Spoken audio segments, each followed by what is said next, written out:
दोस्तों नमस्कार, मैं संजय शर्मा। आप देख रहे हैं 9 PM। इस वक्त करनाल से एक बार फिर बड़ी खबर निकल के आ रही है। जिस तरह से 24 घंटे हो चुके हैं किसानों को लगातार जिला सचिवालय का घेराव किए हुए, इस बीच घेराव होने के बाद एक बार फिर जो है जिला प्रशासन और संयुक्त मोर्चा के नेताओं के बीच बैठक हुई। करीब 3 घंटे तक ये बैठक चली, लेकिन इस बैठक में भी कोई निष्कर्ष निकल करके सामने नहीं आया। लिहाजा एक बार फिर किसान नेताओं ने, गुरनाम सिंह चढ़ूंडी ने, राकेश टिकैत ने किसानों के बीच में आकर के ऐलान कर दिया कि उनका ये घेराव अनिश्चितकालीन जारी रहेगा। उन्होंने ये भी ऐलान किया कि अब जिला प्रशासन और सरकार को देखना है कि वो उनकी मांगों को मानता है या नहीं। यदि जो मांग उन्होंने रखी हैं उनको माना जाता है तो बैठक के लिए वो कॉल करें, अदरवाइज़ किसी भी प्रकार का निमंत्रण संयुक्त मोर्चा के नेताओं के पास ना भेजें। जिस तरह से जिला सचिवालय का ये घेराव चल रहा है, ये घेराव जारी रहेगा। आदरणीय सभी हमारे किसान भाइयों बुजुर्गों, सबसे पहले तो हम आपको सैल्यूट करते हैं कि आप हजारों की संख्या में यहाँ पे बने हुए हो और आपका जो जोश है वो जोश जो है वो देख दर्शाता है कि देश का किसान सरकार के प्रति कितना आज उभर रहा है, कितना उनके अंदर सरकार के प्रति गुस्सा है। कल भी बातचीत हुई थी, उसके एक दिन पहले भी बातचीत हुई थी और आज भी 3 घंटे तक बातचीत हुई। और 3 घंटे तक बातचीत होने के बाद हमारे वही 3 पॉइंट थे जो पहले आपको बताए गए। वही 3 पॉइंट थे। एक, दोषी अधिकारियों के ऊपर मुकदमा दर्ज हो और जो SDM है उसको तुरंत सस्पेंड कर दिया जाए। और दूसरी मांग, घायलों का मुआवजा, टूटी हुई गाड़ियों का मुआवजा।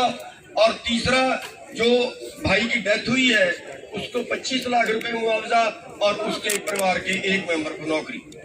ये हमारी 3 मांगे थी। पहली मांग जो है अभी वही 3 दिन से उसी पे पेच फंसा हुआ और आज भी 3 घंटे की मीटिंग 3 राउंड में हुई। 2 बार उन्होंने सरकार से बात की और गवर्नर साहब जो है वो कमिश्नर साहब बीच में आए, लेकिन बात वहीं की वहीं है, एक कदम आगे नहीं सरके। सरकार और प्रशासन दोनों अपने अधिकारी का बचाव कर रहे हैं। ना वो पर्चा दर्ज करने के लिए सहमत हुए, ना सस्पेंड करने के लिए सहमत हुए। और ये सारा कुछ ना करने के बाद हमने जो फैसला लिया है वो, जैसे हमारा घेराव चल रहा है ऐसा हमारा घेराव अभी चलता रहेगा। और आगे इस पे क्या करना है, इसको आगे इसमें क्या हमने कदम रखना है, वो सारे संयुक्त मोर्चे की मीटिंग और हरियाणा के जो बाकी संगठन है उन सब की मीटिंग बुला के अगला फैसला लिया जाएगा कि अगला हमने क्या करना है। और सरकार को, हम प्रशासन को साफ तौर पे ये बता के आए हैं, क्योंकि हमें आज उम्मीद थी कि हमें बुलाया गया है तो इसका मतलब ये है कोई 2 कदम आगे सरकार बढ़ेगी, लेकिन आगे जाके कुछ निकला नहीं है।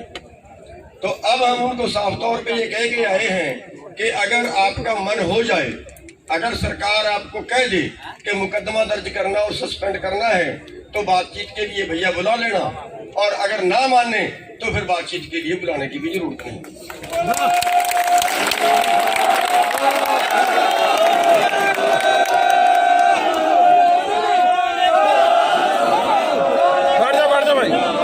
तो इस तरह की हठधर्मी पे सरकार अड़ी हुई है और यहाँ तक हमारा फैसला है। सभी लोगों ने यहाँ पे बने रहना है और जितने भाई भी यहाँ पे ज्यादा हाजिरी रखेंगे उतना दबाव सरकार के ऊपर बना रहेगा। बस यहीं तक की बात अभी तक हुई थी और मैं अपनी बात को ज्यादा लंबी ना करता हुआ दूसरे अधिकारियों को टाइम देंगे। मैं बेनती करूंगा चौधरी राकेश टिकैत जी वो भी आए और आपके साथ अपने विचार रखें। चौधरी राकेश टिकैत जी। आदरणीय सम्मानित मंच, किसानों, नौजवान साथियों, सभी पत्रकार बंधु, पुलिस प्रशासन के लोग और यहाँ के समस्त अधिकारी, यहाँ का ये लगता है प्रशासन का और सरकार का कि दिल्ली से आंदोलन हटके करनाल में हो जाए। अपने जितने भी लोग गए थे वहां पे मीटिंग में, पिछले कई दिन से जो दौर चल रहा बातचीत का, सरकार उस एक अधिकारी के खिलाफ भी कार्रवाई करने को तैयार नहीं है जिसकी वीडियो पूरे देश में चली। हमने कहा कि उसको सस्पेंड कर दो, डिसमिस कर दो, आपके बस का और नहीं है, उसके खिलाफ पर्चा दर्ज कर दो। इंक्वायरी किस चीज की? इंक्वायरी तो वीडियो है, इंक्वायरी सब देश ने सुनी है। मुख्यमंत्री, उप मुख्यमंत्री के बयान उस पर आए हैं, आपके गवर्नर के बयान उसके ऊपर आए हैं, पूरे प्रिंट मीडिया, इलेक्ट्रॉनिक मीडिया में खबरें छपी है। इंक्वायरी किस चीज की? यह है कि सरकार का क्या रवैया है, ये तो जानकारी नहीं है, लेकिन यह है कि यह आंदोलन लंबा चलेगा। आंदोलन ये यहां पे भी चलेगा, आंदोलन दिल्ली के बॉर्डरों पे भी रहेगा। जिम्मेदारी ये रहेगी कि यहां पे भी आप लोगों को रहना है और जो दिल्ली के बॉर्डर है वहां पे भी आपको रहना है। यह स्थान जहां है, आंदोलन यहीं चलता रहेगा। हमारा किसी पब्लिक के आदमी को, किसी दुकानदार को, जो यहाँ पे मिनी सचिवालय में जो लोग काम करवाने आते हैं, उनका कोई अधिकारी यहां से जाए, उसको रोकने का हमारा कोई प्रोग्राम नहीं है। ये चाहते हैं कि यहाँ पर बैठे और पब्लिक में ये मैसेज दें कि हम पब्लिक को रोक रहे हैं। हमने एक रोड उनके लिए छोड़ रखी है, अपना अधिकारी आए, जिन पब्लिक को भी यहाँ पे आना है वो आए, अपने काम करवाएं। बगैर सचिवालय के काम नहीं होते जनता के, इनको काम अपने आप नहीं करना और कहेंगे कि किसान संगठन बैठा हुआ था।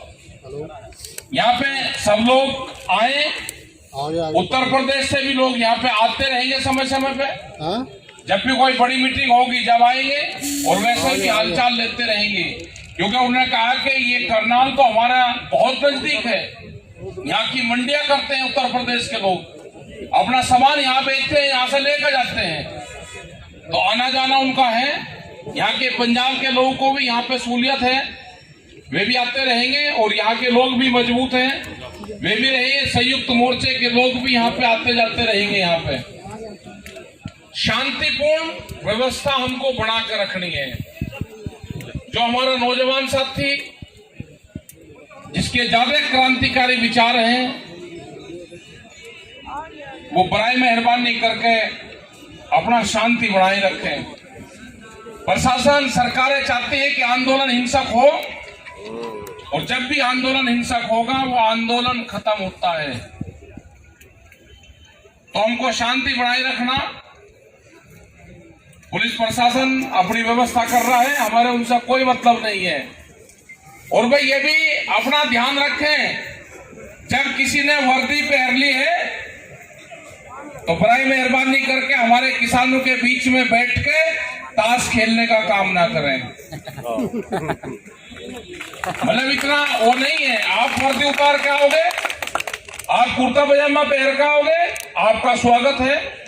जब आप वर्दी में हो तो हमारे संस्कार ये हैं, आप हमारे ही परिवार से हो, लेकिन संस्कार हमारे हैं कि जो ड्यूटी आपको दी गई है आप अपनी ड्यूटी पर रहें, उसका आप जरूर ध्यान रखेंगे। और जो प्रशासनिक अधिकारी हैं वो भी ध्यान रखें सबका। ये हमारे बीच में आएंगे और ज्यादा मेल मिलाप भाई ठीक नहीं है, वर्दी वाले का और बिना वर्दी वाले का मेल मिलाप इतना ही ठीक है कि राम रहीम तक ठीक है, ज्यादा नहीं। ज्यादा क्लोजनेस आएंगे तो आपसे ही बात लेंगे। अपना बचा के रखो, वो भी अपनी ड्यूटी पे, हमारा किसान भी अपनी ड्यूटी पे है। तो यही बात हुई कि प्रशासन कोई बातचीत मानने को तैयार नहीं है। वो कहता है कि इंक्वायरी करवा देंगे हम इसकी जो जांच होगी वो करवा देंगे। उस पर अभी हमारी कोई सहमति नहीं है। हमारी सहमति है कि पर्चा दर्ज हो, वो भी अपने घर पर बैठे और हमारे किसानों पर भी मुकदमे दर्ज कर रखे हैं, वे भी अपने घर पे ही है। तो मुकदमे दर्ज पहले उन पे भी मुकदमे दर्ज हो जाए, उस अधिकारी पे भी हो जाए और फिर उसकी जांच करवा लो। हमें पता है कि जांच में क्या होगा। जांच में पूर्ण रूप से उसको क्लीन चिट मिलेगी, वो भी जानते हैं हम। लेकिन जिस हिसाब से किसान मान सम्मान के साथ में यहाँ पे आया है, जिस हिसाब से कल बहुत शांतिपूर्ण तरीके से यहाँ पे किसान हमारा आया, तो उसी शांतिपूर्ण तरीके से हम अपने इस आंदोलन को बनाए रखें। इसमें लोग आते रहे, जाते रहे, जो हमारे भंडारे चलते रहे वे बदस्तूर हमारे चलते रहे, जो लंगर हमारे चल रहे, हम इन सब चीजों का ध्यान रखें। जो दुकान है उनका भी ध्यान रखें, जो लोग यहाँ पाए हम उनको भी ध्यान रखें। और जो भी मीटिंग संयुक्त मोर्चे की होगी, अगली कोई भी कॉल देनी होगी तो संयुक्त मोर्चा उसमें तय करके वो कॉल दे देगा। योगेंद्र यादव जी भी हमारे बीच में आ रहे हैं, ये भी अपने दो बात अपनी कहेंगे और आप सब लोग ध्यान से सुनते रहेंगे, अपना शांति बनाए रखेंगे। आ जाओ योगेंद्र जी, आ जाओ। मैं 1 मिनट वास्ते प्रधान जी गुरनाम सिंह चरूणी 1 मिनट वास्ते आपसे कोई ना विचार साझा कर रहे हैं। गुरनाम सिंह जी चरूणी। भाई जो गुरुद्वारे वाले भाई हैं वो हमारी पहले दिन से लंगर की बहुत सेवा करते हैं, हम सलूट करते हैं, धन्यवादी है। आज से नहीं, गुरुद्वारे में सेवा की जो प्रथा है वो सदियों से चल रही है। हमारा कहीं भी धरना हो, गुरुद्वारे वाले लंगर बनाते हैं, हमारे पास पहुंचाते हैं। बहुत दूर बैठे हम उनकी जितनी तारीफ कर पाए कम। थोड़ा सा साइड में परेशान रात भी यहाँ पे बैठे थे और सामने जो गुरुद्वारा है उन्होंने लंगर बना के बिछाया, सवेरे चाय बिछाया, बिस्कुट बिछाए और पता नहीं क्या क्या बिछाया। बहुत सेवा कर रहे हैं हम, अति आभारी हैं। लेकिन इस पे एक छोटा सा बयान बादल साहब का आया है, सुखबीर बादल साहब का, और उसने कहा है कि गुरनाम सिंह ने मेरे को कल फोन किया था कि गुरुद्वारा साहिब से लंगर करनाल में भिजवाया जाए। तो क्यों बयान दिया, उसके पीछे क्या मनसा थी, परमात्मा जाने। मैंने अभी तक बयान सुना नहीं है, लेकिन मीडिया वालों ने भी मेरे से आते आते कई सवाल कर लिए कि उन्होंने ऐसा बयान दिया है। क्या आपकी कोई बात हुई थी?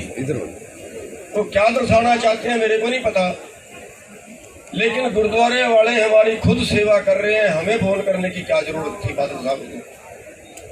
क्या लंगर के लिए बादल साहब को फोन करेंगे? और क्या बादल साहब सारे गुरुद्वारों के ठेकेदार थोड़े ही हो गए हैं कि उन्हीं के कहने से लंगर आएगा?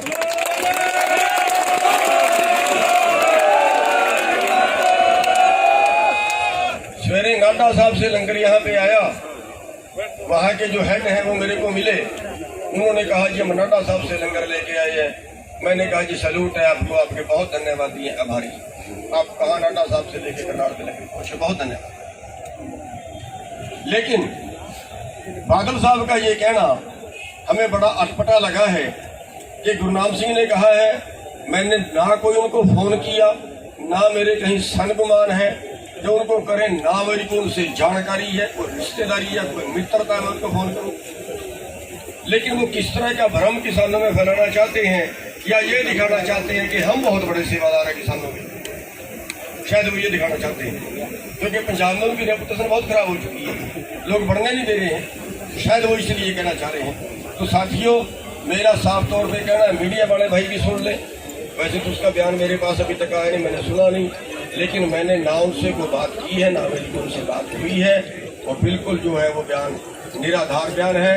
हाँ, गुरुद्वारे वालों के हम अति आभारी हैं कि वो लंगर की बहुत सेवा करते हैं, बहुत अच्छी। हाँ, एक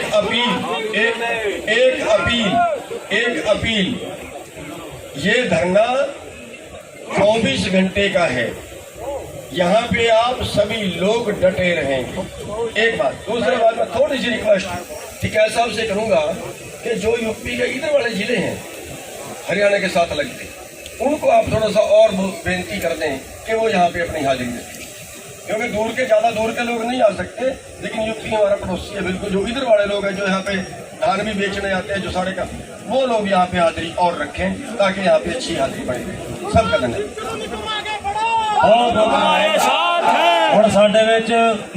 साथियों, हमें बहुत अफसोस के साथ कहना पड़ रहा है कि करनाल प्रशासन के जरिए हरियाणा सरकार से हमारी दूसरे दिन की हुई बातचीत भी पूरी तरह से असफल रही है, क्योंकि सरकार की तरफ से जो अड़ियल रवैया था, जो असंवेदनशीलता थी, उसमें रत्ती भर भी परिवर्तन आज नहीं आया। बार बार बात हुई, पहले डीसी और एसपी थे, बाद में कमिश्नर को भी बुलाया गया, हर आधे घंटे बाद ये चंडीगढ़ से बात करते हैं, लेकिन उसके बाद भी बात वहीं की वहीं रहती है। यानी कि किसानों ने जो मांग रखी थी, किसानों की मांग थी कि इन आईएएस अफसर आयुष सिन्हा पे 307, 302 का मुकदमा दायर होना चाहिए। 307 और 302 तो छोड़ो, सरकार उन पे किसी भी तरह का कोई मुकदमा दर्ज करने के लिए तैयार नहीं है, जबकि सरकार खुद कहती है कि लाठी चार्ज होना और आयुष सिन्हा का बोलना दो अलग अलग जगह की घटना है।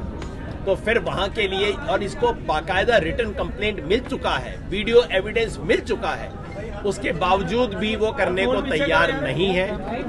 और दूसरा, किसानों की मांग थी कि जिस अफसर ने इस किस्म का बेहुदा, इस किस्म का गैर कानूनी आदेश दिया है, उसको सर्विस से बर्खास्त किया जाए। बर्खास्त करना तो छोड़िए, सरकार उनको सस्पेंड करने के लिए भी तैयार नहीं है, जिसका मतलब है कि मामला कुछ खास है, जिसका मतलब है कि सीएम सिटी में काम करने वाला आईएएस अफसर खुद अपनी समझ से काम नहीं कर रहा था, उसके पीछे सीएम का हाथ था। इसलिए वो सामान्य काम जो हर रोज हरियाणा में होता है, डॉक्टर को सस्पेंड कर दिया, टीचर को सस्पेंड कर दिया, किसी अफसर को सस्पेंड कर दिया, फिर इंक्वायरी करवाई, जो दिन में दर्जन बार होता है, इस अफसर जिसके खिलाफ प्रमाण है, पूरी दुनिया ने देख लिया है, उस पे करने को तैयार नहीं है। इसलिए मुझे अफसोस होता है कि किसान संविधान और कानून की बात कर रहे थे और संविधान और कानून की कुर्सी पे बैठे हुए लोग बिल्कुल उसको मलिया मीट करने की बात कर रहे थे। इसलिए हमने आगे सोचा है क्या कार्यक्रम होगा, जो हमारे भाई बताएंगे। क्या कहना चाहिए? आज भी तीन घंटे मीटिंग आज हुई और 2 घंटे मीटिंग कल हुई, लेकिन अधिकारी पूर्ण रूप से उस अधिकारी को बचाने का पक्षधर कर रहे हैं, उस पर मुकदमा लिखने को तैयार नहीं है, उसको सस्पेंड करने के लिए तैयार नहीं है। और यही कारण है कि 3-3 घंटे में और कई दौर की मीटिंग आज भी हुई। तो जो चंडीगढ़ है वहां से पूरा डायरेक्शन यहाँ के अधिकारी ले रहे हैं। तो हमने पूरा डिसाइड ये करा है कि हमारा धरना यहाँ पे बदस्तूर जारी रहेगा और उत्तर प्रदेश से, पंजाब से, यहाँ से और जगह से भी लोग हमारे आते रहेंगे। हमारे दिल्ली के धरने डिस्टर्ब ना हो, एक मोर्चा यहाँ पे भी हम खोल लेंगे। और जब तक हमारी बात नहीं मानने जाएगी, जब तक संयुक्त मोर्चा का कोई फैसला और नहीं आता, जब तक अधिकारी और बातचीत करेंगे तो हम अधिकारी से बातचीत करेंगे।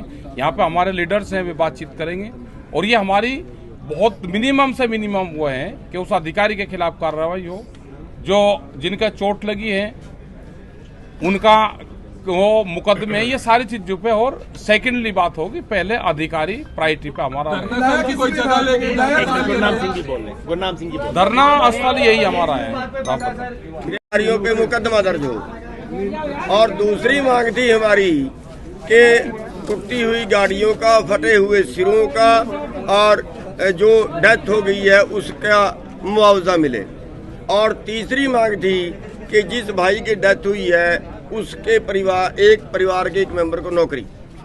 अब पहली बात पे ही पेच फंस गया है। पहली बात पे ही जो पहली मांग थी कि दोषी अधिकारियों के ऊपर मुकदमा दर्ज हो, वही बात कल थी और वही बात उसके पहले दिन थी और वही बात आज है कि प्रशासन उसके आगे नहीं सरका। आज कमिश्नर साहब भी मीटिंग में आए थे, लेकिन उनके ऊपर पर्चा दर्ज करने के लिए, उनको सस्पेंड करने के लिए वो नहीं माने हैं। और आखिरकार बातचीत टूट गई है और बातचीत टूटने के बाद अभी हम अगला जो निर्णय है वो ये तो क्लियर है कि यहाँ पे हमारा जो घेराव है वो पक्का रहेगा। और उसके बाद जो सभी लोग हैं वो अगला जो निर्णय होगा वो सभी की पंचायत से सभी की मीटिंग शांतिपूर्ण चलेगा। वो तो ये बताएंगे भाई, यही चलेगा, वो तो आप अधिकारी बताएंगे। कौन सी बात पे सरकार सहमत हुई? क्या कोई भी किसी भी पहली फर्स्ट तो यही थी ना, उसके बाद तो सेकेंडली पे उसमें मोर्चा की नौकरी तो भाई डीसी नौकरी तो किसी को भी मिल सकती है। यही रहेगा, धरना स्थल यही रहेगा। जो पार्किंग है उसका जो एक फिजिकल सर्वे करके दुकानदारों को भी कोई दिक्कत ना हो और उसके बीच में हर चीज का ध्यान रखा जाएगा। बिल्कुल ध्यान रखा जाएगा, आम आदमी का ध्यान रखा जाएगा, सचिवालय काम चलता रहे ना, आम पब्लिक को कोई डिस्टर्ब करे। कितनी रहेगी संख्या भी? अरे क्या पता संख्या कितनी रहेगी भाई। मीटिंग के लिए अगला समय भी दिया गया है जी, मीटिंग के लिए अगला समय नहीं कोई है जी, सचिवालय का काम सचिवालय का काम होता रहेगा। हमने बंद नहीं किया, सरकार ने बंद किए हुए, हमने सरकार ने बंद कर रखे, यहाँ से पुलिस ने बंद कर रखे। अपना काम आए, लोग आए, उनको कोई दिक्कत यहाँ पर नहीं है, अपना काम करें।